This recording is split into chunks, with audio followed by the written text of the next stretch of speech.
ఒక అందమైన పచ్చని అడవిలో లీలా అనే చిన్న పక్షి ఉండేది. లీలా చాలా మంచిది. అది ఎప్పుడూ ఇతర జంతువులకు హెల్ప్ చేస్తూ ఉండేది.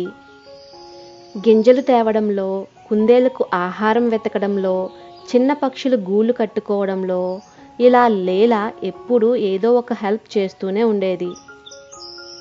ఎవరేది అడిగినా లేదు కాదు అనకుండా ఎప్పుడూ సహాయం చేస్తూ ఉండేది. కానీ లీలా ఒక విషయం మాత్రం మర్చిపోయేది. అదే తన గురించి తను చూసుకోవడం. ఒకరోజు ఉదయం లీలా చాలా ఆకలిగా లేచింది. అది ఇంకా తినకముందే చిన్న పక్షులు వచ్చి లీలా మాకు ఆహారం తెచ్చిపెట్టు అని అడిగాయి. లీలా ఆకలిగా ఉన్నప్పటికీ తను తినకుండా వాటికి ఆహారం వెతికి తీసుకువచ్చింది. ఇలా రోజులు గడిచాయి.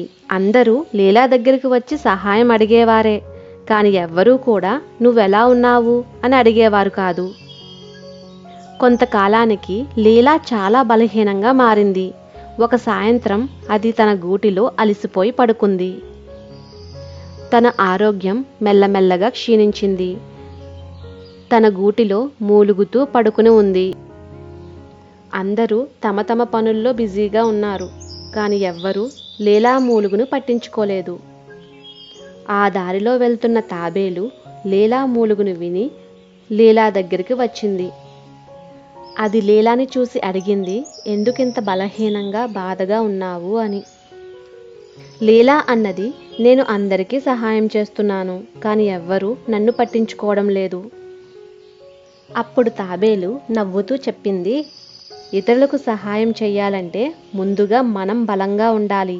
మన ఆరోగ్యం, మన సంతోషం ముందుగా చూసుకోవాలి. ఆ మాటలు లీలాకి అర్థమయ్యాయి.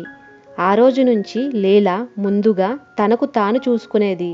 సరైన ఆహారం తినేది, విశ్రాంతి తీసుకునేది, తనకు తాను సంతోషంగా ఉండేది. కొన్ని రోజులకు అది మళ్ళీ బలంగా మారింది. ఇప్పుడు అది తనను తాను చూసుకుంటూనే ఇతరులకు కూడా సహాయం చేసేది.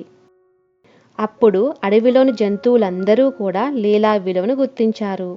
అవి కూడా లీలాను చూసుకోవడం మొదలుపెట్టాయి. మనం ఇతరులకు సహాయం చేయాలంటే ముందుగా మన ఆరోగ్యం మరియు మన సంతోషం చూసుకోవాలి.